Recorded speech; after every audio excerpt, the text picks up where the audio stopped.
Welcome to Start to Finish Motherhood, a podcast for those thinking or already single mothers by choice, just looking for practical advice for navigating life's relationships. When you decide to have children on your own, it doesn't mean that you're completely alone. I'm Aisha Jenkins, and I'm partnering with you every step of your journey. So, just so you know, this was recorded the day after our kids had a sleepover, and Vikki and I were taking advantage of some quiet time and grabbing coffee as we sat down to talk about our approach to making friends as adults. I'm here today with Vikki, and Vikki is one of my closest SMC friends here in DC.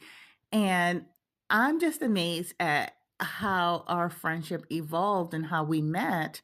So, Vikki, can you tell us a little bit about who you are and how you became an SMC, and then we'll jump right into it. Okay, well, I am an SMC. Well, when does an SMC journey begin? But my daughter Maya is now 8. She'll be 9 this year. My son Matthew is 6, and he'll be 7 in July. Oh gosh, my journey began, when I was in my 30s. I started having all sorts of visits with different doctors about my fecundity, which I think was a term I learned back then.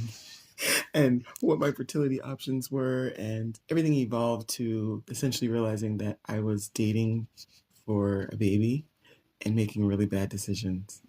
And the end was a great result because I was very sure about my journey as an SMC, and I've never looked back since. And because of my insurance, I told them what I wanted. IVF, yes, at 41. All right, so let's tell the story of how we met, because it is a funny story about how our friendship has evolved and then how extended families can grow from there. And if you're flexible and just roll with it, it can be one of the most amazing parts of the journey. So how did we meet?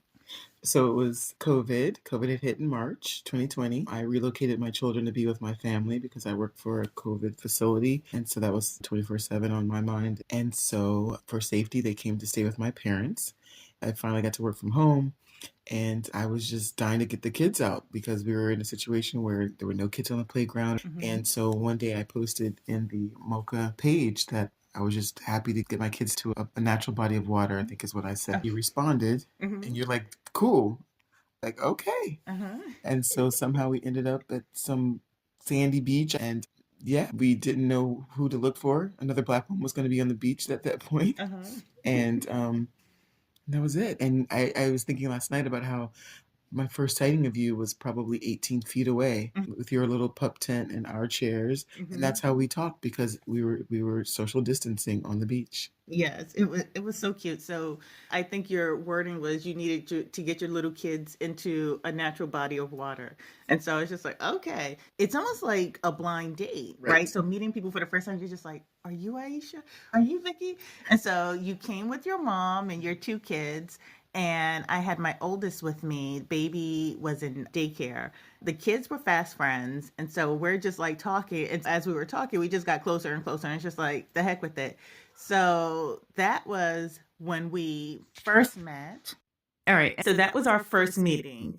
And we've been friends ever since. So I think it's funny how you meet and make adult friends. What's your secret? Because you're one of the coolest people that I know. And you're my go-to when I have successes and wins, or when I just have funny little, did this really happen? And you just roll with it. And I love that about you. I mean, it takes two though, right? I mean, I consider myself an introvert. I speak to a lot of people. I guess I'm an extrovert at work or whatever, but it takes two, right? I don't beg anybody.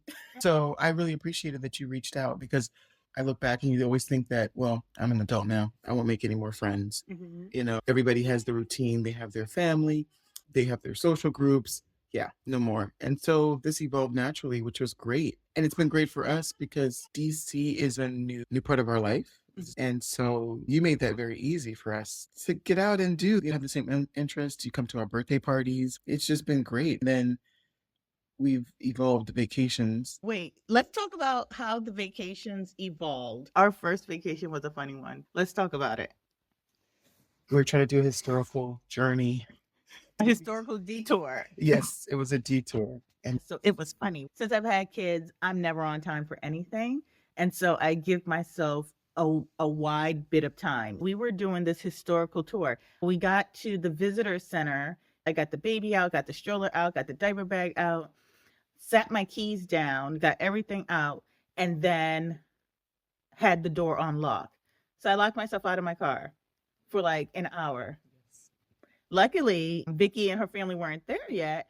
So I called AAA. We got to walk around the visitor center a little bit. There's a little beach over there. So we got to walk around the beach until AAA got there and got us out our car. And so the time just coincided perfectly. And Vikki and her family got there. Y'all okay? We good. All right. And then we just continued on to the vacation. The kids enjoyed it. So we decided to just try to make it an annual thing for as long as we could. So the next year, take it away, Vikki. well, I got diagnosed with a, thank God, benign tumor. I needed major surgery. And so I put it off as long as I could. And then I made the perfect plan. I scheduled the surgery and I thought this will be perfect. I'll have a few weeks to recover and then we'll go on vacation. Well, my surgery got delayed.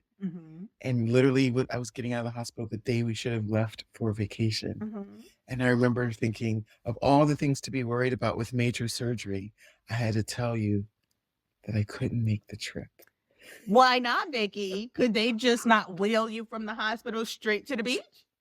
Kids were like, we'll just lower you into the car. Oh my God. I'm like, Vikki, so we could just roll you around. But no, but it's amazing how it evolved, right? So we didn't not do the vacation, but tell us who I went on vacation with. My mom and dad with the kids. I went on vacation with Vikki's mom and dad and the two kids. And so this is just an example about how being flexible and just going with the flow as an SMC family can evolve into some pretty interesting and an extended kind of relationship. Like my girls were taking selfies with Vikki's mom. We tag team and we watched the kids as we would normally do on vacation. And I got to know a little bit more about her mom and her dad. And it was just an amazing turn of events that we laugh about to this day. But, you know, Vikki trusted me to kind of partly watch her kids. And I trusted Vikki's mom and dad to kind of partially watch my kids. And we are on the other side and we can laugh about it. You knew the routine already. Who's going to take the tent out? Who's going to take the coolers and the luggage? It was all things that my parents would have needed help with, right? A little bit older. If one's watching again, the other one may have a bad back, you know. So it was such a sweet trip. I got to spend some time with the kids. And so we are going again this year. Vikki will be there. Yes, no major surgeries planned. None. Looking forward to it this year. So we're just looking to do this for as long as we can and as long as the kids will allow us. And this is one of the amazing adult friendships that I have, and how just being flexible can just open up so many doors. So I think that this is important. Vikki, let's talk about your approach to adult friendships, because when we become adults, some things become harder, but some things become a bit easier to navigate because it's not that serious, right? So what's your approach to adult friendships?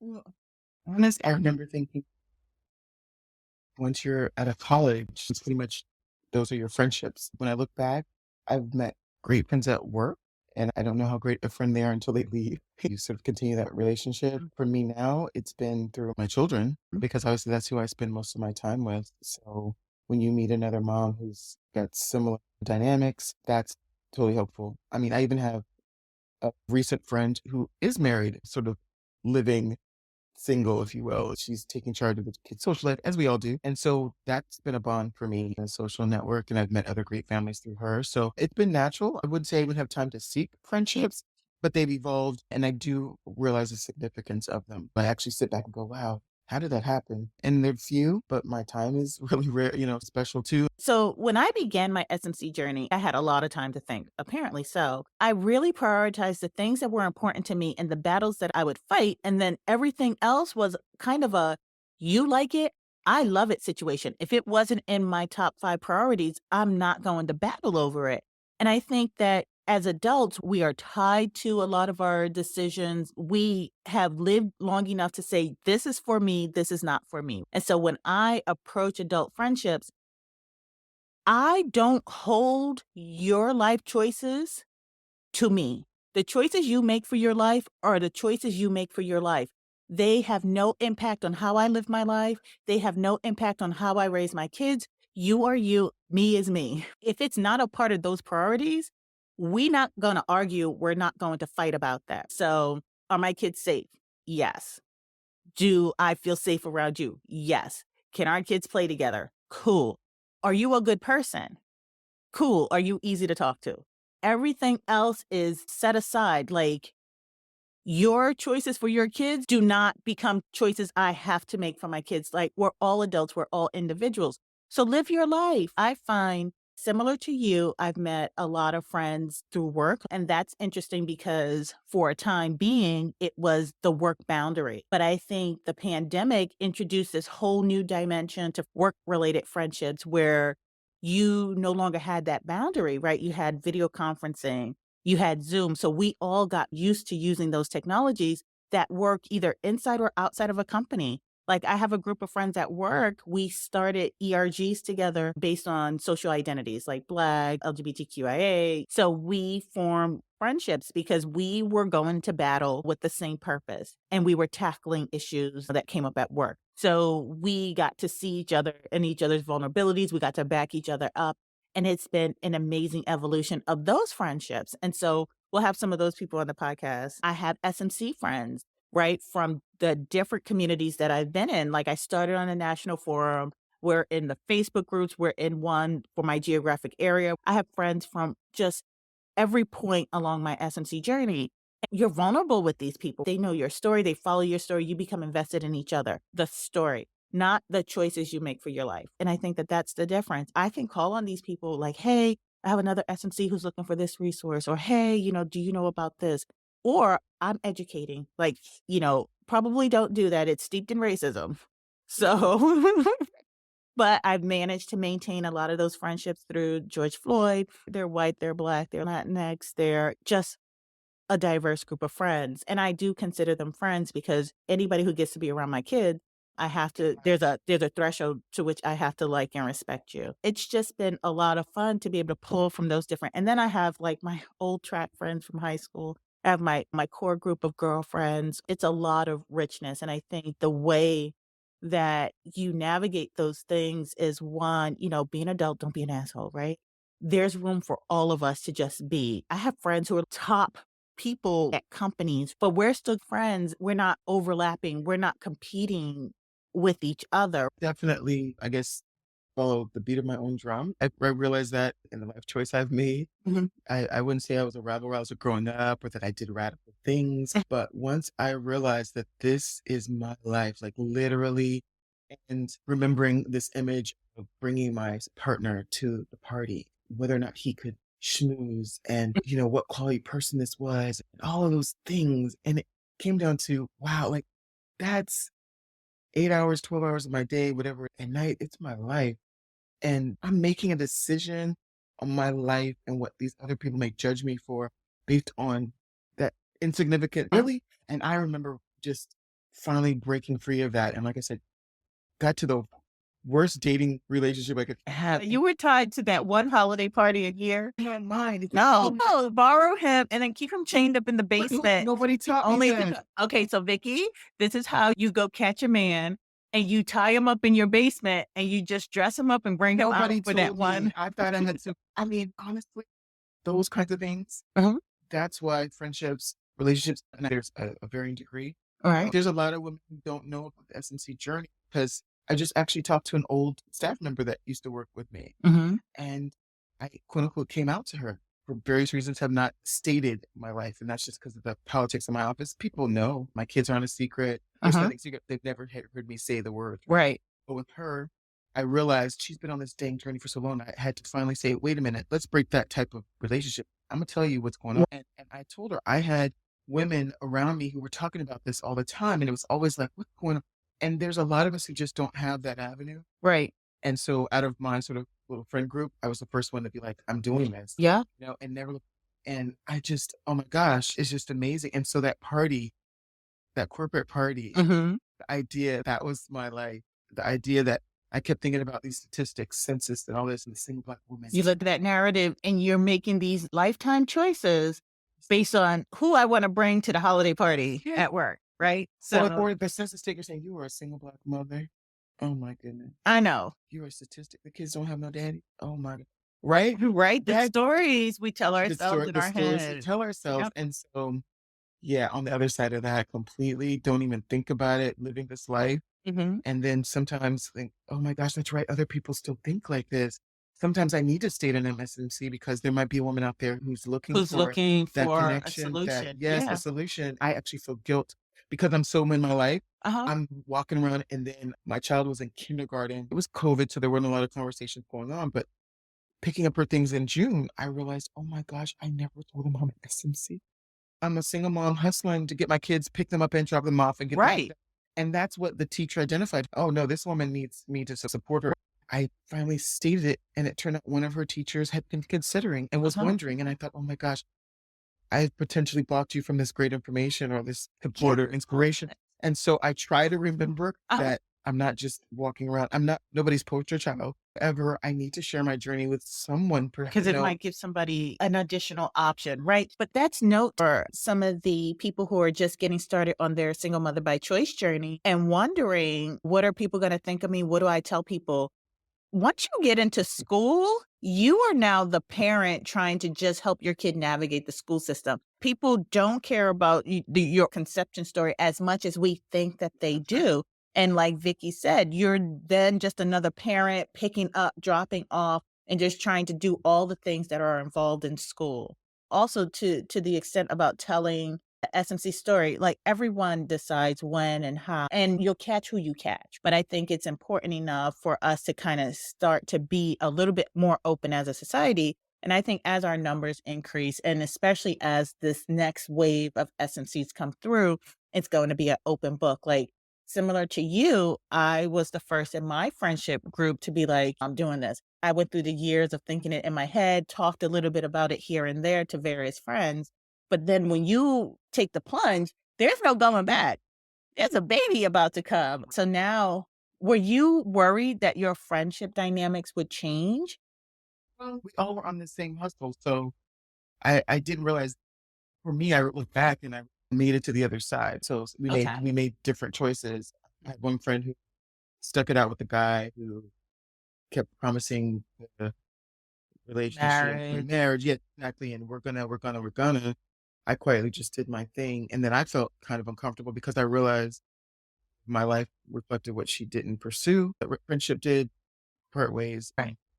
And yes, I did wonder how that would affect them. But once it's there, yeah, we're still friends. We might talk once every 6 months, but because of life, but they're still there. When I say out, like that's the word I used with, Yeah. it's not even that I'm hiding it. It's I literally am living like my life as a single parent. Like I didn't mean not to tell her teacher. The reason I knew I hadn't said anything is because my daughter had a Zoom class session. My father walked by the camera. Your teacher was like, boy, her dad is old. Well, Your husband, right? Oh, I guess mine had these conversations with the classmate. Okay. And so the classmate said, you said you didn't have a dad. And she's confused. She's like, one of the parents wrote me, oh my God, I'm so sorry. I didn't mean to, because how dare you tell the Black child they don't have a dad or have that discussion. I realized, oh my gosh, we never had that. Right. Like the pandemic opened up a lot. We're not missing a dad. This is our family. Right. And I don't remember, I hate the word sperm. I don't even know if I said it by donor. I said, no, this is our family. We don't have a dad. Even then, that was bad. I should have said she's by donor, right? I'm assuming a certain level of. So I just wrote back like, no, I know they're mortified. And maybe I should have taken the opportunity to tell the teacher. But I realized, oh my gosh, I never told them. I realized people are looking with a certain lens at us that I don't realize. Right. So even when I had my baby and my friend came to visit and we're in the hospital and then the nurse didn't, they're looking for daddy. And then finally I said, oh no, she's my donor. And they're like, oh, this is a wanted child or something like that. I have to tell you. No. So then the nurse felt better. Imagine they're walking around on eggshells. Where's the daddy? Right. And I'm like, oh my God, she's here. Right? So it's all these things. We almost need a sign. Listen. This is not a charity case. Right, There's all right, active choices here. right. But that, so when I finally had my kids, I did worry that my friendship dynamics would change. And that's just because it's unknown, right? And my friendship dynamics didn't change. No. My core group of girlfriends rolled and flexed with it. And my kids are now incorporated into when they come visit me, when I go visit them. They work around my schedule. It's amazing. And now my children have aunties who are fashionistas, aunties who are doctors, aunties who are like in advertising. And it's amazing. They bring the things to my kids that I don't bring. I'm not a fashionista. That Yes. is because even, Maya's a Girl Scout. Mhm. She's got elders there who look like her, who've been in this community 60 years. Listen, we are educating moms. They ask me questions. Wait a minute, you told them that they're by donor? Yes, this is honesty level. So we have these sort of narrow focus of our lives, not because we mean to, but that's the life we live. And you and I are 1% of 1%. We're this small niche in a community of Black folks around the country, but you made this choice? Yes. Oh my God. That's a whole different dynamic. Just brings another side of things. And so sometimes I'll be at the basketball game and say, the daddy's tall, right? And sometimes I'm like, and other times I might see an opportunity, they don't have a daddy. What? Right? If I feel like it, it might mean something for that particular conversation. Right. And then you find all these other conversations. Oh my gosh, I thought about it. Oh my gosh, I'm so proud of you. There's all these other things. And then even the kids now are at a level where they're like, yeah, I don't feel like explaining. Let's talk about that because what was it that your son asked you last night? Right? He's known us since he's known. But that's what they know. They don't remember the origin story Uh-huh. because it's been 3 years now. Right. And it's their natural. So they're like, wait, also learn you adopt people as your family, even though they're not blood. They have gotten that. And so, yeah, they're like, they're probably ready to call y'all cousins, right? So you're in our house spending the night? That's significant, right? Last. I talk about sperm like at least 5 times a week. I don't want to associate my child with sperm. I know we all were associated with sperm at some point, but it's so funny. I'll be like donor and I'll be sperm donor. Okay, that's all I hear when you talk, sperm donor. But yes, I need to not do that because then it sounds like I'm tiptoeing around something I'm not. I just don't like the word sperm donor. I don't know if I've ever said the word sperm to them. Thanks, Vikki. Say it one more time, sperm. Sperm. Maybe I'll say it in Spanish. I'll find maybe there's a prettier word. Thank you.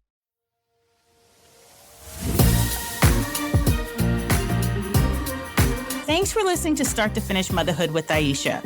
If you want to keep the conversation going, follow Start to Finish Motherhood on Instagram or email me at aisha@starttofinishmotherhood.com. If you love this episode, please share it with anyone who's thinking of becoming a single mother by choice, anyone who's already parenting as a single mother by choice and just looking for advice on navigating it all, or a friend or family member who's looking to support someone else's single mother by choice journey.